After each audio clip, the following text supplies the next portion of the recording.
اعوذ باللہ من الشیطان الرجیم بسم اللہ الرحمن الرحیم اللہم صلی علی سیدنا و مولانا محمد وعلی آل سیدنا و مولانا محمد و بارک وسلم وصلی علیہ۔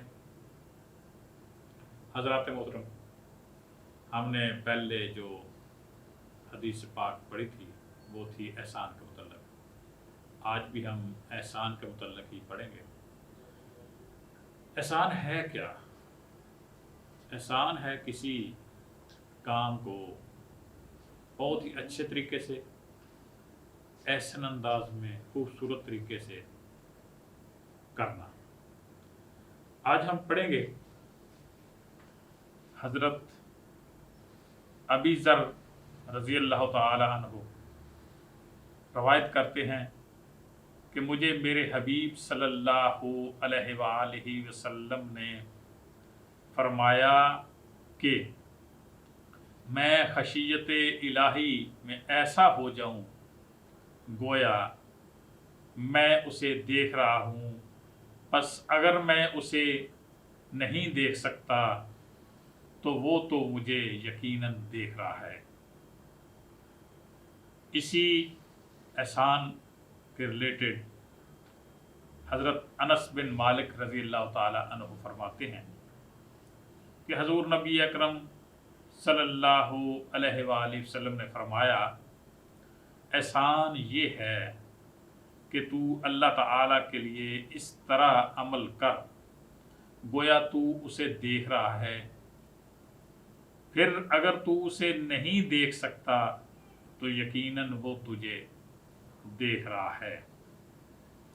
یعنی اس میں حضور نبی کریم صلی اللہ علیہ وسلم فرما رہے ہیں کہ عمل میں اتنا اخلاص ہونا چاہیے کہ اس میں ریاکاری کا ذرہ برابر جو ہے، ذرہ بھر شائبہ تک نہیں ہونا چاہیے۔ اسی کے ریلیٹڈ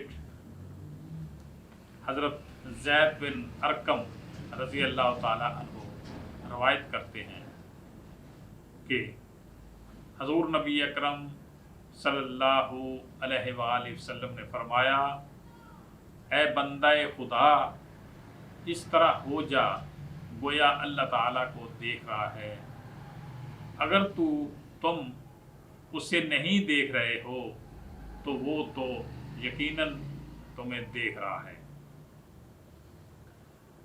احسان کے متعلق ہی حضرت شداد بن اوس رضی اللہ تعالیٰ عنہ سے روایت ہے کہ حضور نبی اکرم صلی اللہ علیہ وآلہ وسلم نے فرمایا، اللہ تعالیٰ نے ہر کام میں احسان فرض کیا ہے۔ کیا؟ اللہ تعالیٰ نے ہر کام میں احسان فرض کیا ہے۔ جب تم قتل کرو تو اچھی طرح سے قتل کرو، اور جب تم ذبح کرو تو اچھی طرح سے ذبح کرو، اور ذبح کرنے والے کو چاہیے کہ چھری کو اچھی طرح تیز کرے اور اپنے ذبح ہونے والے جانور کو آرام دے۔ یعنی جو جانور ہے اس کو اس انداز سے، اس طریقے سے ذبح کریں کہ اس کو تکلیف کم سے کم ہو، زیادہ تکلیف جانور کو ذبح کرتے وقت بھی نہیں ہونی چاہیے۔ صدق اللہ العظیم، صدق رسول النبی۔